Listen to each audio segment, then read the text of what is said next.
Hey, happy fourth quarter. If you're not burnt out yet, we got a couple more weeks to go for sure. So hang in there with us. There is some time to go yet. Welcome to the Yeah. show. Another Thursday here, Heads Up Advisor. Uh I realized that can you hear me fine? Yep. Let me see. I think I might have been muting the right mic. I realized that we did do a show on renewals recently in September, but yet we're in the depth of it, and I wanted to explore more things and talk a little bit about a trend and talk about why healthcare increases. I think we need to refresh our memory, educate some of you on here, um, and go over why does medical insurance increase, and because you're self-funded doesn't mean that doesn't mean that you're not going to go up. It's Hobson Carroll, a great actuary, told me one time. He goes, look, John, you got you brokers think that like it's never going to that you don't go back up. He goes, look, you're on the ladder here, okay, and if you're self-funded and you put some risk management in year one, you save some money, you're here, you get kicked down the ladder, but you're still going up the ladder, okay, but you're starting at a lower entry point and maybe going slower, but it goes up. So you've got to understand the cost of healthcare, what drives it up, why is it as it goes up, and I think there is no better time than to explain it to an employer than now with inflation. And so some of the things that I want to cover today is things that you want to go over in the renewal. Re-educate your employer on how healthcare works. Don't just go in there with a spreadsheet and say this is what's going up, or we did a good job, or it's bad, or we're shopping it. Educate them. Let them know that you understand what you're doing. Make them feel warm and fuzzy about that they have somebody that knows what the hell they're doing. Because when everybody else comes in after you Yeah. on the big increase year, because we're talking about delivering a bad increase, when they come in and they tell these hoopla stories and lies, they'll scratch their head and go, that doesn't make sense. We have claims, we have trend, we got how could you even do that? It's not possible, right? And so those are some of the things I want to go over today Hey, in and I'll share with you some. I'll pull up some slides. Those that oh, didn't see, um, those that didn't watch our weekly webinar that we are running, go back and check that out because there's a lot of stuff in there that where we cover this and we cover how to talk about the cost, the increases of healthcare, and what goes on. So yeah, Craig, go ahead. hey, I have to John, how many I have times do to you jump think? out. I had to jump out and jump back in to do this, so I'll be Okay. right back. Okay. So I found that in dealing with brokers, that a lot of times the buyer, the client, the employer plan sponsor, the way they buy is a direct reflection of their broker, their advisor, their consultant. And so your level of understanding as the broker, the advisor, the consultant influences how your buyer buys, especially on self-insured cases, especially at renewal time if you haven't done the entire job. And so what do I mean by that? Well, John, I'm sure you've heard the broker call you who says, John, I need a no laser contract. I need a rate cap. And, I mean, I know this is only a 100-man group, 75-man group, but, I need to be credible when I have good years, right? 250,000 in premium, 50,000 in claims, no rate increase. But if we have a bad year, then I'm not credible. And I want you to figure out how to blend that thing. Give me a better renewal so I don't have to get 72 quotes. And so what happens with a broker like that? The buyer buys the same way. They have no idea how any of this stuff works. Nobody's ever explained it to them. And so part of the reason for the call tonight, right? Yeah, I mean, we're in the depth of dealing with renewals and explaining and educating the clients, and so I thought, why not go through it, give you guys your refreshers. First thing I want to talk about is, you know, what you can go over here is let me bear with me on this That's scary slide looking. piece here. Um, is external threats. We talk about it on that last webinar, and you've got to talk to your employer about what are the threats they're facing today. Let me fix this. Um, in today's market and what you're going to be up against on this renewal, right? And so first and foremost, you can talk about the Inflation Reduction Act. The Cross. reality is the Inflation Reduction Act, those that didn't see, I'm not going to talk much about it. It's with the family glitch on the ACA and funding, which is just going to be more taxpayer money used to subsidize family premiums, which is in the Inflation Reduction Act, which is going to drive up your cost. Okay. And then the other thing is they want to lower Medicare from 65 to 60. So they want to take the most profitable business away from the private marketplace, which is where all the money is spent. The most expensive on the private market is from 60 to 65, assuming everybody leaves to Medicare at 65, and they want to lower that to 60, which means they're going to lose a ton of revenue and only get Medicare rates. So now they got to cost shift that over to the commercial payer. So that's what's on the horizon in the act: medical trend, leverage trends, market consolidation.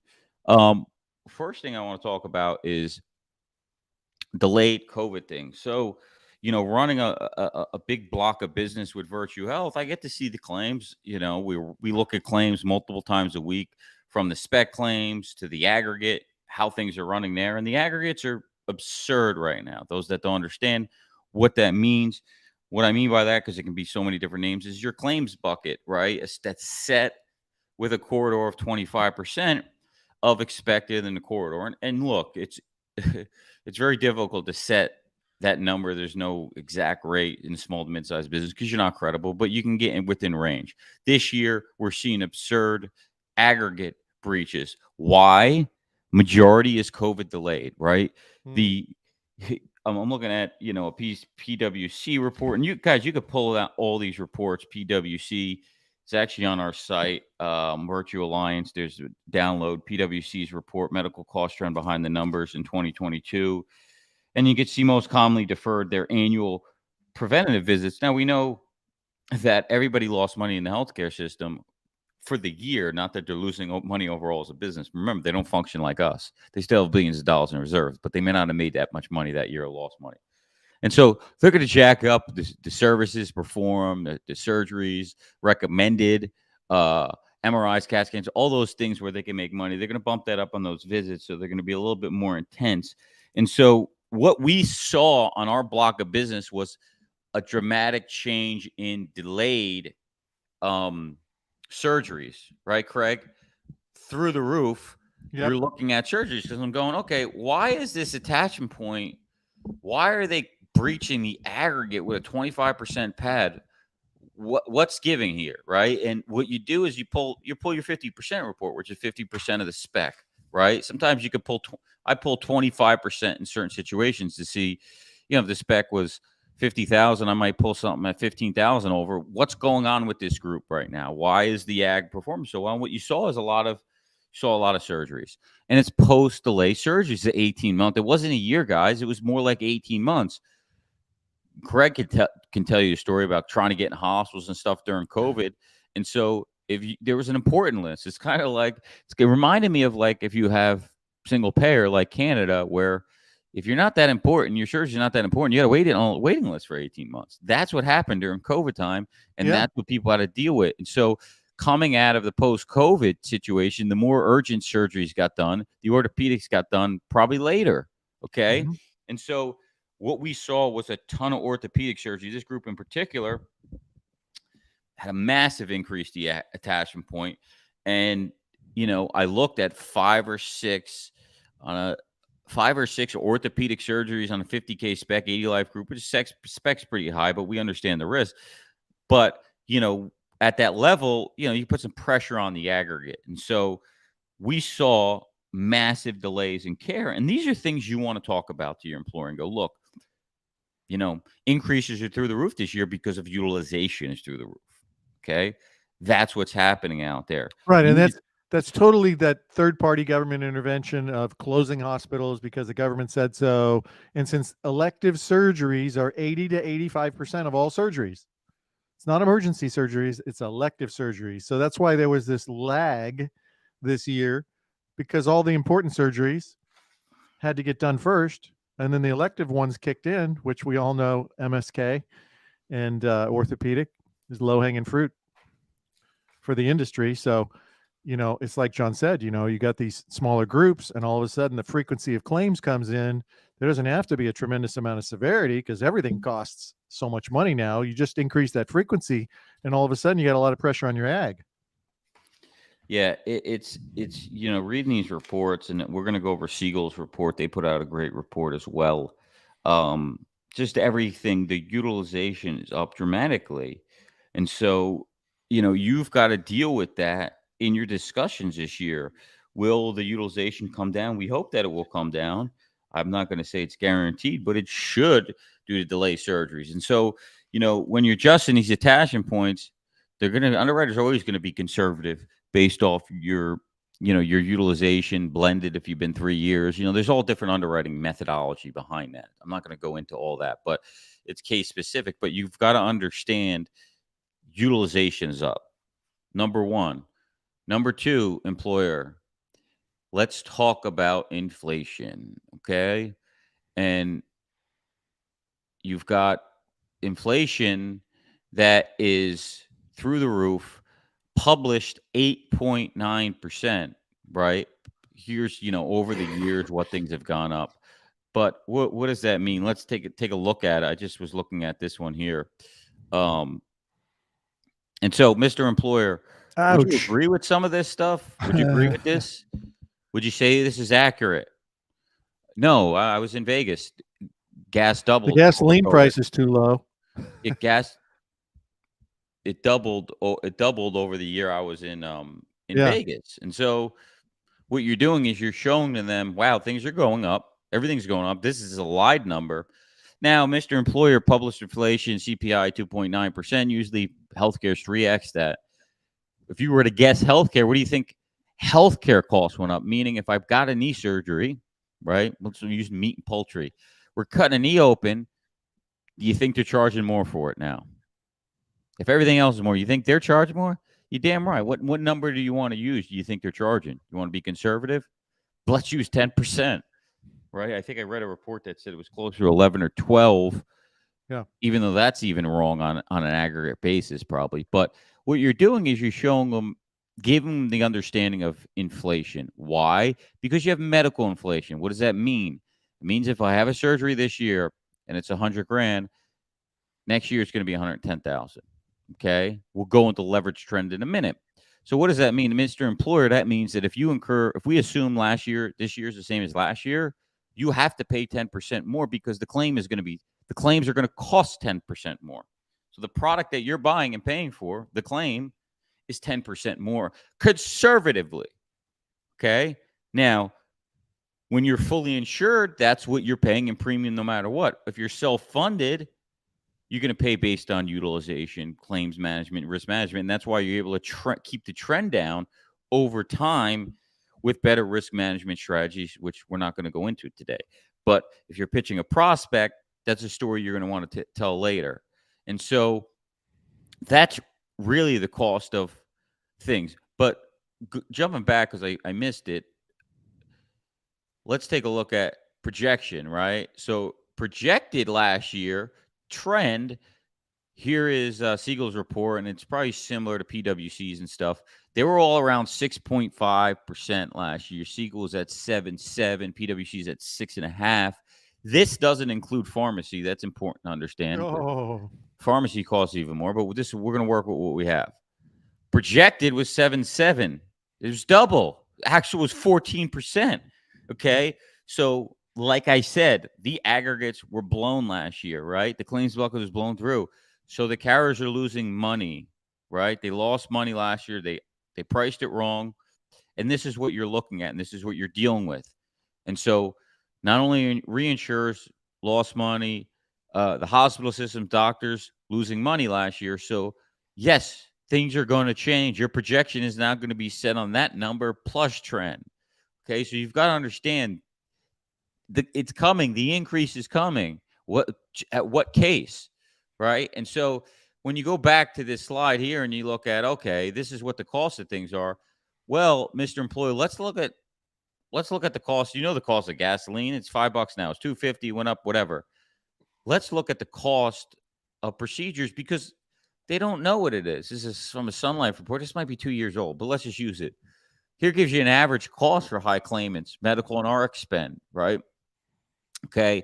Orthopedic average is 75K, 75,000.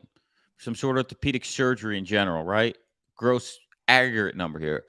Okay, Mr. Employee, let's play a game. What do you think that's going to go up to? What do you think that'll cost next year? Well, if we use the traditional number 10%, 10% more plus expenses, call it 12% more for the same surgery. Let's go up to cancer and look at it, 170,000, 10, 12%. And so what you're doing is you're showing them why do my insurance premiums increase? Again, before I uncover this renewal, why it's at where it's at, I'm going to explain you and educate you on healthcare cost, healthcare prices, how it increases, medical trend, and then we're going to talk about the lovely friend of leverage trend. And now, Mr. Employer, you see the cost and you see the trend that we're facing, okay? But I also want to mention what's gone up is the frequency. Okay. And so I just want to show you $1 million claims. So we're just assuming next year that claims are going to be the same. You'd pay 10% more. Right. But let's look at the frequency here. So you're looking at just $1 million claims from 2012 to 2019. I know this is a few years outdated, but still serves a point. The yellow is the number of $1 million claimants, 13 to 25. If you push down to this year, I mean, look at 18 was 30. So you could see it's doubled. So it's increasing every year. The frequency of the claims are going up, $1 million claims. And then the cost is tripled for those same $1 million claims. Okay. So we were using a number of 10% conservatively, right, Craig? Well, I don't know. Maybe that's not right. Okay. Because it's tripled over 6 years, 7 years, it's tripled. So, we're still being conservative. And so you're setting the brain to realize, wow, this is very scary. This is really what's going on in healthcare. And so, you can say why is the reasons for some of that. And you can talk about the consolidation of the medical system, the hospitalization. I think I have another slide here. You've got, group demographics, right? I said when I was talking about an increase, you could talk about relationship between trend and increase of plan costs. Well, everybody's a year older at best, Craig. They're a year older. If you change your population, who knows? Regional market competition, which goes back to the hospital system, the consolidation, right? Impact of contract renegotiation, improvement, vendor changes. These are all major differences that are going to affect the plan. And then you've got, the vertical integration of the healthcare system where they're just taking over more and more control, price fixing it, and then doing steerage. So they're steering your members now to higher cost care of the systems and things they control. So let's factor that in as well. And you can see where this number keeps going up every year. And again, we're teaching them, why does healthcare go up? So let's go back to trend for a minute. Okay. What influence trends, right? So you can see it very clearly. Here's some things from the Siegel report. New treatments, therapies, technologies, right? Medical technology changes, everything gets expensive. If you've got specialty being covered and gene therapies and all that, that's what scares the hell out of reinsurers right now. Those drugs are coming down the pipeline and they're crazy. They are life-saving, yes, but there's going to be a cost for them, and that's going to fall on the employer and employees. So great emphasis is on diagnosis, provider price increased burden due to the aging population, rise of obesity, right? People are not eating as healthy, not as healthy as maybe they were in the past. Provider cost shifting from Medicare, Medicaid. We talked about that. The cost shift to Medicare, Medicaid on the Inflation Reduction Act is going to be major, and we're going to see that over the next couple of years. It's going to get adjusted. And so these are things that are influencing the trend. You've covered a lot of it, and I think that's important to address with them. Anything you want to add to that, Craig? Dude, there was pretty comprehensive review there. The point is, this isn't fully insured. You don't just sell it and show the bottom right-hand corner of the page every year. This requires education around the marketing to your client of how they're investing their capital in their company. It's like you're trying to take them from saying you're gambling, being fully insured, versus you're investing when you're self-insured. And part of investing is you've got to get educated. You got to know what the risks are, because over the long term, regression to the mean will mean that you will win, but only if you're self-insured. Those are the facts. Hey, if anybody's listening in, feel free to comment. Hello to the crowd, LinkedIn, YouTube, Facebook. We're live on all platforms. If you're listening on the podcast, we're live every Thursday, 7 p.m. Eastern, 4 p.m. Pacific. I want to go back to this slide here and show you, okay, we see that the frequency and severity. We just covered medical trend, and we covered the cost of the claim and why the cost of the claim is going up, why the aggregate factors, the ag factors portion of the spend is going up. Okay, that will vary from 50% to 75% based on the size of the group and stop loss premiums. Now let's go over to our stop loss premiums in the self-funded health plan. Okay, let's go to our good friend leverage trend. Basically what you've got to understand what medical trend is here's an example of a $100,000 claim. And let's say the group has a 50K spec. We go to a $110,000 claim next year because of the 10% trend, right? Mm-hmm. How much more is a stop loss carrier paying? He's paying $50,000 for claim this year, $60,000 for it next year, $10,000 more, but that's 20% increase. Okay. So the premiums for the same claims next year is going to be 20% more minimum because of leverage trend. Okay. Now, that being said, stop loss is a portion of your overall spend. It's a fixed cost, yes, but it's a lot less burden. Small portion. Smaller portion. Yeah. It's. Why don't you show the weighted average renewal? So if 30% is fixed, you got that has an increase, and then 70% is claims, and that might have an increase, and you do the weighted average amongst the two, and it's a lower number. And it's the right number. And so, you've got to understand that the premiums are going to be factored in by the cost of medical care. And guys, this is just to factor in, again, assuming the same claims. This isn't a good year. This isn't a bad year. That's just assuming the cost of the medical. Now, I want to pull up another slide here. One of my favorite slides, right, is the small to mid-sized group problem, right? And so you see lack of credibility. The problem here, right? Lack of credibility. You are not credible, okay? You're in that range. That's why we built the Virtue Health Consortium to have a pooled product, because you're 50, you're 100 lives, you're 150, 200 lives. You're not credible. What does that mean? You're not 100% experience rated. So you can't say, well, I had paid a $500,000 stop loss premium. I only had $100,000 in claims. I shouldn't get an increase. Well, that alone is just baloney, because it doesn't matter. Even if you use a lot of claims, the cost to insure those claims next year are going to cost a lot more. And so that's why you have leverage trend. But the reality is 1 year, you can't look at 1 year and go, I did so well, I should get no increase. It's just baloney. Can you argue a lower increase? Absolutely. And the way we design the product is to, the market is giving out, saying, hey, expect 14%, 16%. I had a competitor say 16 to 18% is our average increase on stop loss, and they were very proud of it, stop loss premiums, okay? And so we just said, that's not so sustainable for employers. And so we wanted to set it where in good years, you got a lower increase to your stop loss premiums, because we're managing the total risk over the top on large claims. And so we're around 5, maybe 6%, but mainly around 5% on stop loss premiums increase. It's nothing. That's like a 1% max cost increase, okay? And so that's what you'll get in your good years. And you have to pay insurances. Everybody pays insurance for people using it, right? And so just because you don't use it in a good year doesn't mean you shouldn't pay more next year, okay? That's not how it works. Should you pay less of an increase? Yeah, you can argue that. You can also argue it over multiple years. You really got to look at your history. But I mean, I can't give you if you have a bad year and you pay 200,000 in stop loss premiums net after expenses, and you spend 500,000 in claims, I can't say, hey, you're going up 150%, right? That's not fair. That's not sustainable. We have to pool you in the rest of the program. And so we have to offset that with the good groups. That's insurance 101, everyone. Okay. Yeah. Sometimes it helps to compare it to other insurances that people pay, and then they kind of go, oh, yeah, I guess I see your point. I mean, Auto insurance, average car is 50 grand.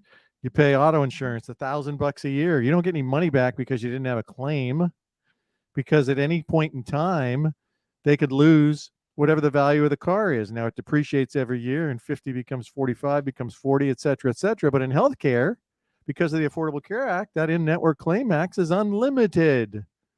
Can you imagine? I mean, you go from I had a good year to I have a $1 million hemophiliac. I mean, okay, if you're not on the hook, the reinsurer is. So you same homeowners insurance. You pay $1,000 to $3,000 a year probably for a homeowner's policy, and if your house doesn't burn down, they don't give you money back because they're on the hook for the 500, 750 million dollar home, and you're only giving them $2,000. So that's how insurance works. It's the insurance is the transfer of a known small loss in exchange for an unknown large loss. That's what I learned back in 1984, 85. Very simply put. Let's go back to it. So let's say you have, again, a bad year. We've got to pull it with the rest of the program. And that's just how insurance works. And so you've got to explain to your client that, we have the protection in place if you have the right program. And, I get people that send me competitors on a spreadsheet, and I say, what is you're comparing me to traditional stop loss. Do you know what a bad year looks like? The whole point of the program we built for our clients is a pooled product that's private program with risk management parameters on it to control the bad years, because everybody can do it. The good years are easy, right? They're easy conversations. But those bad years are coming, and a lot of you are dealing with them this year. I see them. I see the renewals. It's pretty scary, and I don't know where this is leading. Hopefully it deflates next year, but we are where we are this year. And so educate yourself, utilize some of the things we talk about here. Watch that webinar on virtualalliance.com on selling, self-funding. We covered a lot of this in there. I think you get a lot of stuff from that as well. And so I think I covered most of what I wanted to talk about. Obviously, just a couple more things. So I didn't have time to put everything that I wanted together today, but I got a group that has a significant increase, and I'm trying to figure out what's going on. And this group, so it's interesting if you really analyze it, and we'll break down PEPY, but that number doesn't always, go well with it's not always true, because you got to understand the change in PEPY year to year, because I can make it look better or I can make it worse. You can manipulate it. So what you want to do is look at the population. So we had this group that 3 years ago, they increased their employer contribution dramatically. So what happened? We've got more members on the plan. And so the conversion factor, right, dramatically changed. Okay. And so, for every one person, conversion factor. Yeah. So like if you have 50 people on the plan and there's 75 belly buttons, you got 1.5. For every employee, you have a half of a person on there. Okay. And so, this one's conversion factor had changed. Not only that, more people jumped from the low plan to the high plan. Okay. That made a change. But I dug even deeper, and I said, Dan, I want to know how many because you're self-funded. You're paying claims on every belly button. So the conversion factor actually, Craig, I don't know how you calculate it. I'm just doing it off the tiers, right? So I'm counting parent, child, husband, wife, and family as 2, single as 1. That's a 1.5. But if you look at it in depth on how many actual dependents, well, that could be even worse. And what we explored and found out families change it. Yeah, so there's dramatically more members. So you're insuring a lot more people under the same plan. Although you see it as 80 people on the plan, we're covering a lot more people. Those people are incurring claims. And so we've got to adjust this accordingly. And so I went into a detailed breakdown, which we're still working on, by the way, because I did a lot of work on it to figure out what was going on as a consultant on this group, because some things weren't adding up. Okay. To get a major size on the claims, something's up. And yes, we had surgeries, lots of surgeries on this particular group.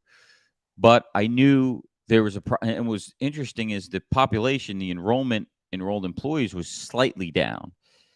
and yet the number of belly buttons on the plan was dramatically more. And so that's going to be an interesting calculation I come up with. But these are conversations you're having before you go into increase. Well, why are we, 20%? What does that mean, 20%? Why? Right? If you just look at that as a number, it doesn't tell the story. You got to tell the story. You got to be a good storyteller, especially when you're delivering a bad increase. And you don't need to lie. You just need to tell them what's going on. This is what it is. And look, if you want to go to fully insured market, you can. We actually went to the fully insured market on this just to prove a point because the increase was so high in the aggregate that I said, let's go to fully insured to have something to compare this to. Obviously, fully insured came in dramatically more, okay? Because we showed them that, you've got 250 claims evacuated, and I made sure I went to the fully insured carrier and showed them these are the claims. These are evacuated claims. Price it accordingly. And they came in 10% higher than our maximum exposure on the plan. Wow. So I've got a great story to tell. And then I'm going to take that fully insured number because we market it, and I'm going to put that in my report. That's a savings report year over to year to go, remember, you want to compare where you are, where they are, now, and what the savings has been. So let me pull that up for a second here, just so you can see what I'm talking If you about. had that same bad year fully insured, the odds are you might have gotten even a worse increase. Yeah, so you're just looking at this here. Oh, the background's messed up. But you're looking at this here, and you're seeing just taking it from a trend line, okay, of fully insured, 7.5% is the blue, and then trending that up. I could go back in now and go, well, let's adjust the 2023 number to the correct fully insured number now because it's gone up more than 10% a year. And so I can show that cumulative savings year over year, PEPY. And again, this group went from this to this. And the reason that it's gone up dramatically is because of the change of dependents and incurring claims for dependents. So there's more people covered. Annual savings, cumulative, so on and so forth. And so those are things that you want to go over in this renewal meeting when you're delivering this type of renewal because, it could go sketchy. They may not believe and trust everything you say or not be so damn happy, but the proof is in the pudding, right? What do you say, Craig? Yeah, you've got to paint a picture for over a time frame that includes more than just this year. That's just the way the program, if somebody can't buy it on those terms, you shouldn't be putting them in it.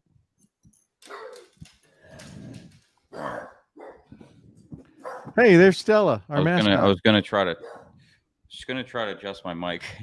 Took it off the stand while I was on the call. That was. I hear you fine. Everything fell on the floor.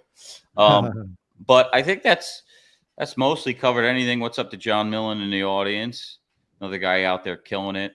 Understanding the market, learning the market well, self-funding, and we're looking at a great group with them right now, and it's interesting, fully insured what they're coming at, and look, sometimes when they have claims, they just can't compete because they got to load in all the fees, the expenses, so on and so forth, and the cost. They gotta build in the cost for that pharmacy claims that we're not building in. And so, because we're evacuating that claim, I don't have to factor it in my aggregate as much, right? But they are, right? And they ain't going to make that go away because you know how much money they make on it.